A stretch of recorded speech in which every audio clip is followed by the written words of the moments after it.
Welcome to the Inter-Regional Debates of the Great Debaters Contest. I am Mariam Bishar and I am sitting with Faisal from Naivasha Girls, and she tells us what her school brings to the table. I think Naivasha Girls will bring a great level of debate right now. Just wait and see. I am Austin Nyombok and I'm seated with a very good student from Olympic High School who will introduce himself and state what Olympic will bring to the debate. I'm Lame Kotieno, and I believe that Olympic has brought good things to this debate, and I know we are well prepared, we're going to win. Thank you. Well, there you have it, with the motion is saying that governments should provide universal health care to all their citizens. Mariam, what do you think?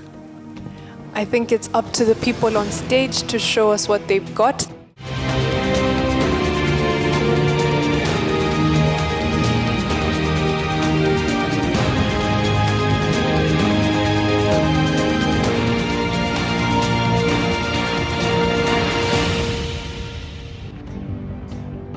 The motion this week is: government must provide universal healthcare to all citizens.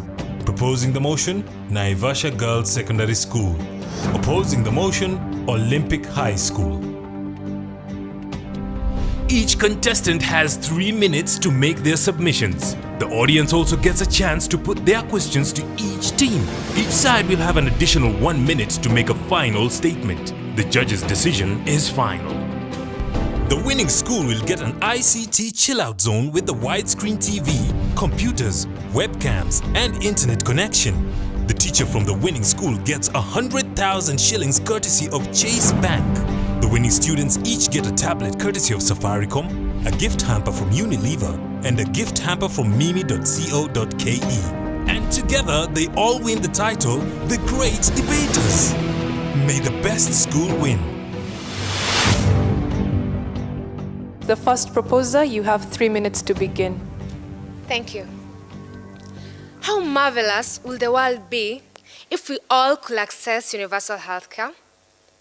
My name is Precious Wangeshi from Naivasha Girls, and I'm here to propose the motion that states governments must provide universal healthcare to all citizens.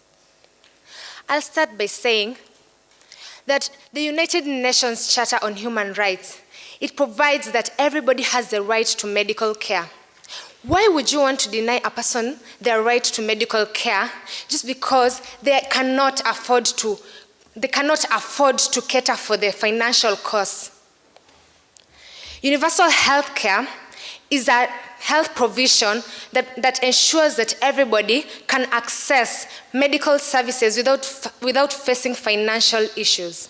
Do you know that a wealthy population all starts from a healthy people?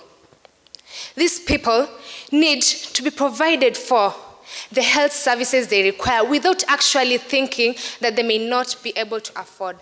We have had cases of people who have died, people who have suffered just because they thought they could not afford. They thought the disease is too minor, it's negligible, so they don't have to go. But then, these people could have been saved, their lives could have been saved. But then you have countries that don't have this universal healthcare provision. Please, think about those people. Don't they also have the right to access? There are small businesses that cannot afford to provide health insurance for their workers. Don't you think people will opt for those big businesses that have already acquired systems of providing health insurance instead of these small businesses? You are not giving an opportunity to those who are starting their businesses just because they cannot afford to provide the insurance policy to their employees. It will lead to reduced medical costs. This is because if everybody can tune in, everybody can try and do their part, it takes two to tango. Not only the government, but also the citizens. The citizens can try their best and help their fellow citizens who live in remote areas and cannot access simple first aid. Do you know that 106 of the United Nations countries actually provide the healthcare system to their citizens? This is because they understand that a healthy nation is a wealthy nation. In order to prosper economically, you need to ensure everybody has the means, has the right, has the care. Everybody requires this healthcare system. Please do not deny a person their right to live. Thank you.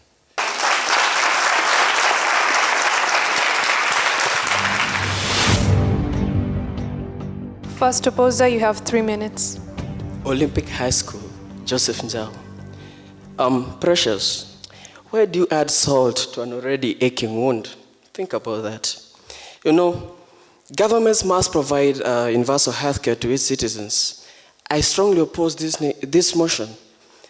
You know, we define healthcare, universal healthcare, that it is a belief that all citizens should have access to affordable, high-quality medical care. You know that universal healthcare actually should be accessible, affordable, and of high quality. Just to show you how these nations that she's speaking about, 106, provide universal healthcare. You know, it is expensive. They need donations from international donors because it is expensive. An example, look at the United States of America. You know, health policy experts actually say to provide universal health care to all citizens of the United States of America, it will cost them $1.5 trillion. Tell me, isn't that expensive? This is double what President Barack Obama has actually budgeted in his budget, which is $619 million US. Ladies and gentlemen, Sierra Leone, India, and even Ethiopia actually depend on international donors so that they can provide universal health care. And then you come and tell me that governments must provide universal health care. What if these donations are actually withdrawn? What will happen to these countries? It is a catastrophe. That is what will happen. The countries will break down. Do I need to tell you? Do I need to tell you really? It is common sense. I say that governments must not provide universal health care because of political interference. I am Joseph Njau. Elect me. I will give you quality, affordable, accessible, universal health care. 5 years later, I am Joseph Njau. Elect me. I will give you quality, affordable, and accessible health care. Then you go on and elect me. The next year, the same old promise. The same old promise. Keep on doing it again and again and again. Do you know that in Pakistan, 7 out of 8 political parties have identified healthcare as an indispensable matter in their manifestos? But sadly, the insight into health-related matters varies considerably across all these parties. So you elect, and elect, but no universal healthcare. First of all, deal with whatever you have, rather than go into the moon without even using a spaceship. Rather than a child is being born today, and in 3 months' time, the child is already walking. The child never crawled in the first place. It is irony. It is ironical. Let's first of all deal with problems at hand, then deal with problems that we can actually put it as visions. Naivasha girls, think twice about it. Thank you.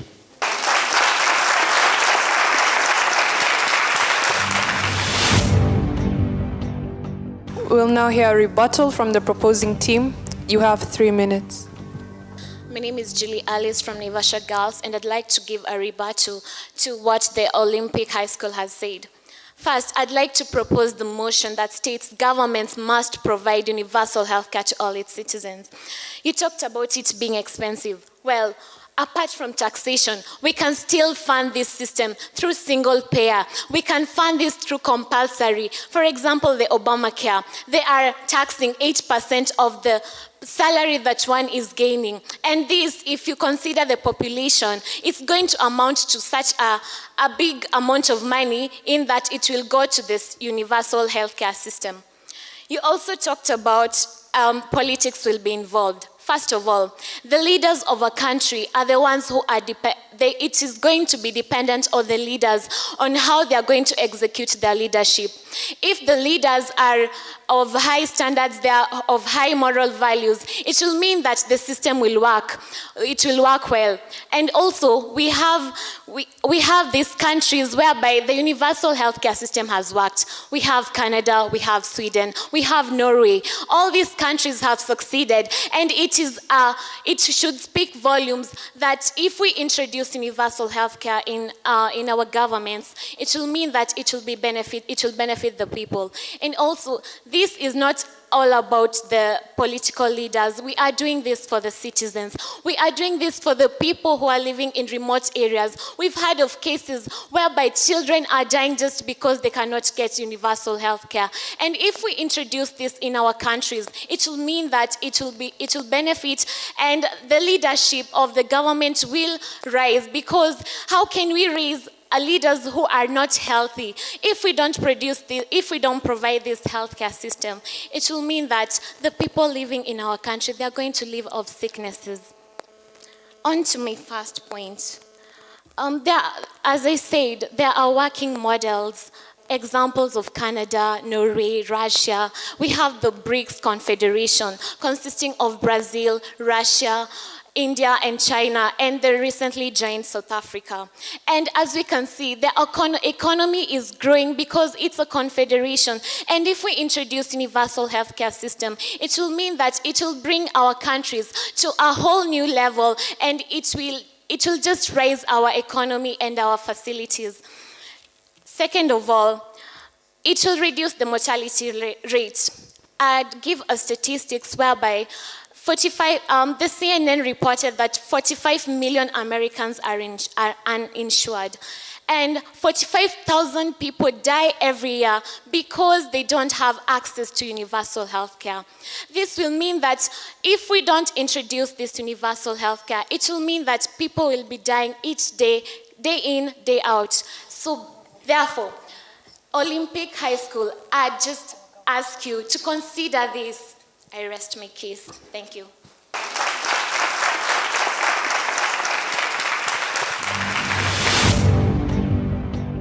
The opposition, you also have 3 minutes to give a rebuttal. Hello everyone, I'm Sheka Yunus from Olympic High School. Now, the second proposer said that he said that we're doing this for the citizens. Now, do you know that our own leaders do not trust the healthcare system in their country? We have leaders going for treatment abroad. Now, you want to expect this kind of people to provide healthcare for us, and they don't trust us. I don't think so.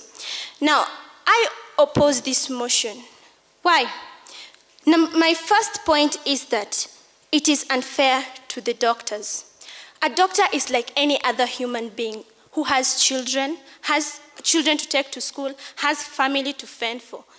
Now, this doctor, when universal healthcare is introduced, then the government will have to subscribe some salary for this doctor. Now, this doctor is working. And McHugh, the quality of healthcare this doctor is going to provide depends on how this doctor is being treated. And by that, I mean that they should be allowed to put a charge for their own services. Now, my second point is that of inferior quality. And on the course of the definition, they forgot to tell us, or maybe they just did not want to tell us, the pillars of universal healthcare. And that is accessibility, affordability, and quality. And the second proposer talked about South Africa. Now, in South Africa, yes, they do provide universal healthcare. Now, in public hospitals, it caters for 80% of the total population. And these hospitals are greatly understaffed, underfunded, and under-equipped. Now, what does this mean? Is that even universal healthcare when there is no accessibility, affordability, and quality? Now, we look at quality. You also talked about Canada. In Canada, the same case as South Africa offers universal healthcare. Now, the challenge is that patients, they have to wait for long before they get this universal healthcare. They are forced to travel to developed countries like USA and McHugh, United States of America, does not provide universal health care. And in this, it is still able to give its citizens the healthcare that they deserve, whereby they pay for it, and it is of high quality. It's like just studying in a private school and in a government school. Where in a private school, the teacher will follow you because the parent is paying. There is something the parent is removing for you to get that education. Now, that is motivation. But what if I am just here and I have to treat a public school where my salary is fixed, whether I teach well or do not teach well? There is no motivation. Thank you.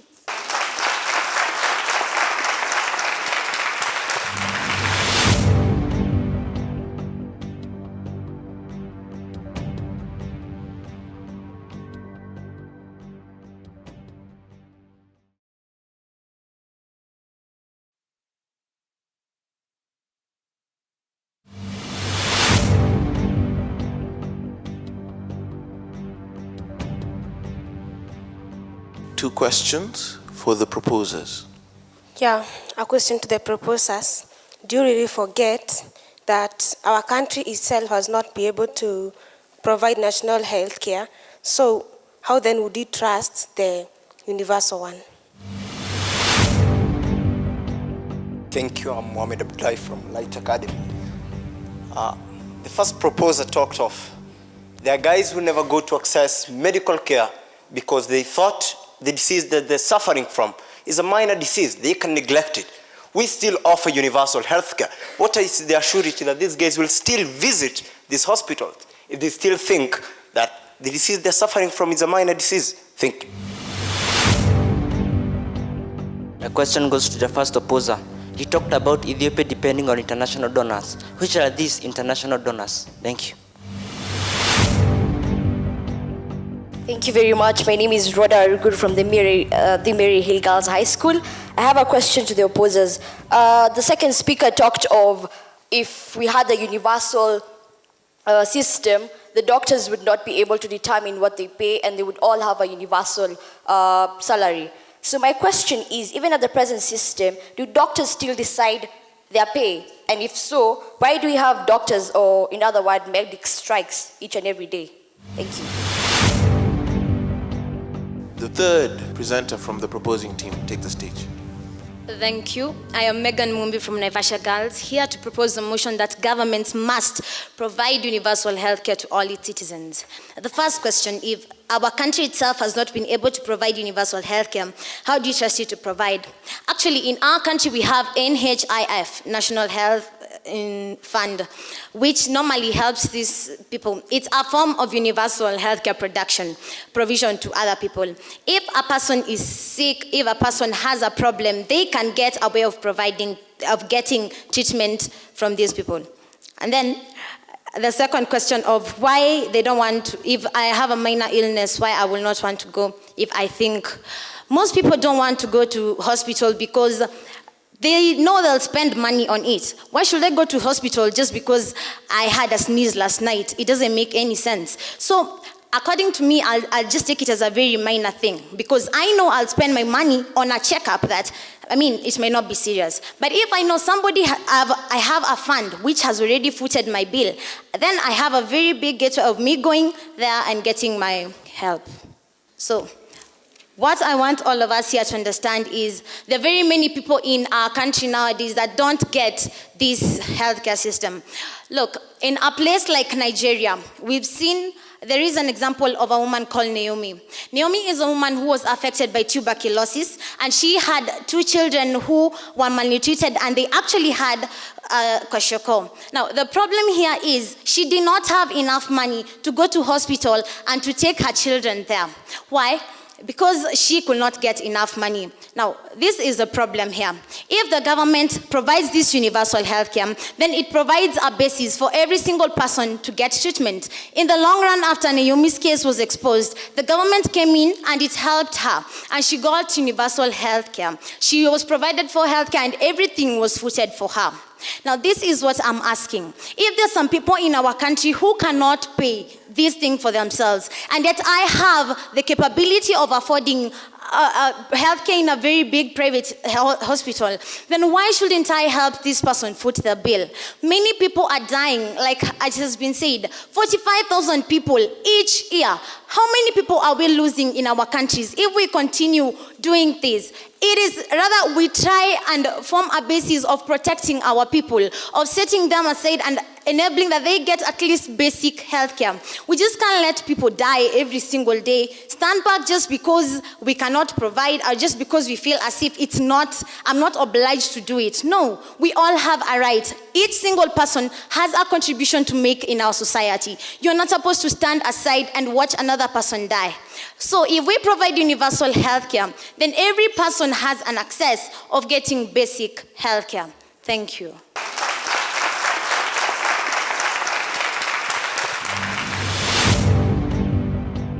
The opposition, you have 3 minutes to respond to the audience.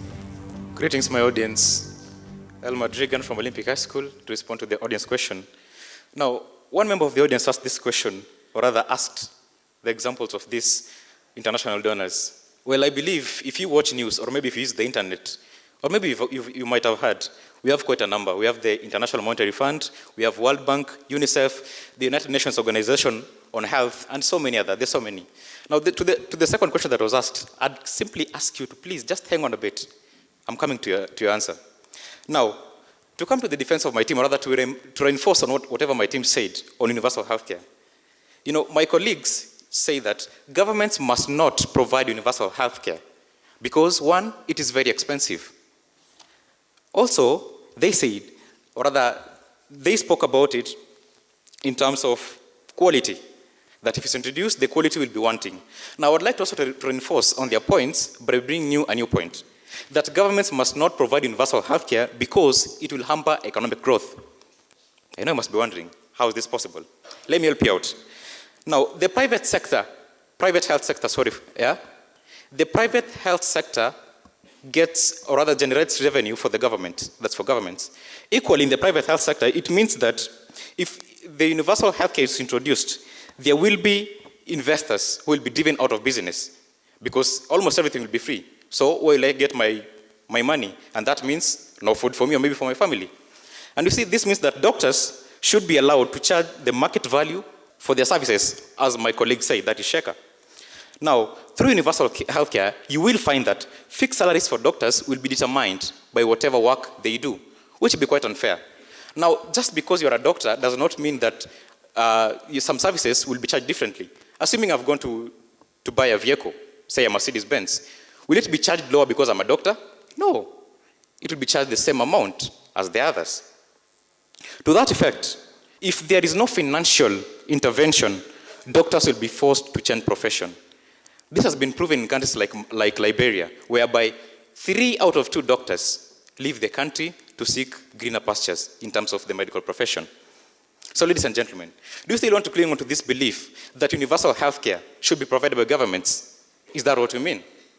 Then, I know you might ask yourself, then what's the way out? As in, there's universal healthcare, yes, or rather, we refute the being of universal healthcare. Then what should we do? Let me help you. The only way that we can save ourselves as the world is through this.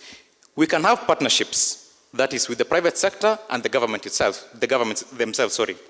That is, the governments must come up with the legislations that will help them deter themselves from the direct provision of universal health care. So I'd ask again, do we want to cling on to the belief over and over again that it's because of this and that we need the quality? I believe not. I believe not. It is said that you should not cling on to something because you believe it's right, but instead do it because you're convicted that it will help you in the near future. I rest my case.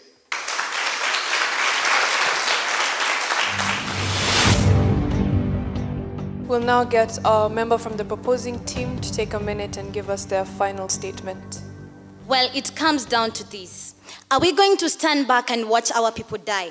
Will we just stand back and watch people continue perishing all because they could not afford basic health care? Are we going to stand back and watch children die day in, day out? And yet they are the people who are supposed to support our economy tomorrow.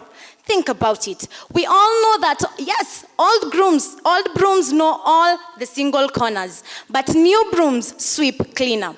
Let us not be enemies of development just for the fear of failure. We all know that the health of a nation is much more than its wealth. Let us not be selfish to the extent of wanting to demolish life, all because we don't want to pay for it. We all have a responsibility for every single member in our society. Don't stand back and watch a child die, and yet you have the ability to pay for this other person. Universal healthcare is helping people. Thank you.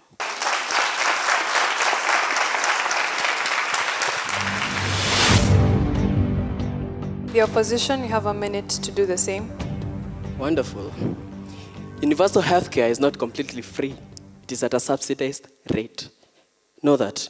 I say, governments have actually, healthcare has faced significant problems in many governments. You find that expensive in cost, political interference, economic challenges, social vices, among others. So, for us to have universal healthcare, there is a solution, and one is what Edmund said. One, the government must partner with the private sector, in which the private sector should be left the mandate of controlling what happens in and out of these hospitals, but the government hands off on active participation from providing universal healthcare. All you have to do, just fund. That is the solution. It has actually worked, and it will work. In Israel, that is what they're doing. In Japan, that is what they are doing. It's simple. If it has worked, why can't it work?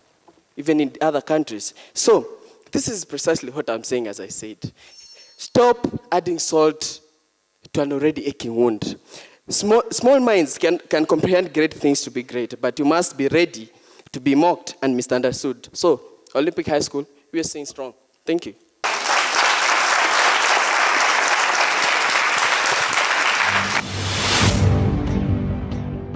Health issues are very emotional issues. And for you, you could play around with that to even captivate the audience. We were not captivated in the first sections of the debate. Imagine how many people die because they cannot access healthcare. Imagine how many people, because of universal healthcare, who are given substandard health as well. These are the issues that you would have touched on. We have issues even in the news. We have had where women who have gone for delivery are being neglected. We have had lots of issues touching on this. People dying because they can't access, or lack of commitment in terms of other people, the healthcare providers. So these were emotional things. This was a motion that we expected you to engage us emotionally, so that we are moved. Don't just give us points. Yes, it's important to give us points, but who was bringing in this aspect of this? And for me, I did not see that at all. Which I think it's only we're going to try to come out when you are closing down, asking us how many people die out of this. And for me, that was the angle I was expecting. However, I'll say it was a fair trial, and all the best to the teams. I think one of the things that I wanted to hear is why this universal healthcare is important, and what different forms, have actually worked. I know you make mention of countries where this has happened, but every country has its own model, so what would you be proposing, and what would be the advantages of having that universal healthcare? That link was actually missing. Olympic comes on and tells us some of the challenges that nations or governments would face if they were to provide universal healthcare. But I don't seem to understand some of them, because when you tell me that it would be unfair to the doctors, universal healthcare does not necessarily mean that it is free. Okay, somebody somewhere could be paying for it, and so it doesn't mean that the doctors would not get their pay if people are getting, universal access to healthcare. One of the things that I really wanted to hear strongly is the statistics with regards to how many people in Africa, for example, are dying of diseases that are curable. Malaria is still a killer in many African countries. And why is that? Because many people do not have access to medical care. But all the best. Well, the judges saw it fit to award Olympic High School with 66.5%. Please give them a round of applause. And the judges also saw it fit to award Naivasha girls with 63.5%. Please give them a round of applause. And that makes Olympic High School our winners for the debate.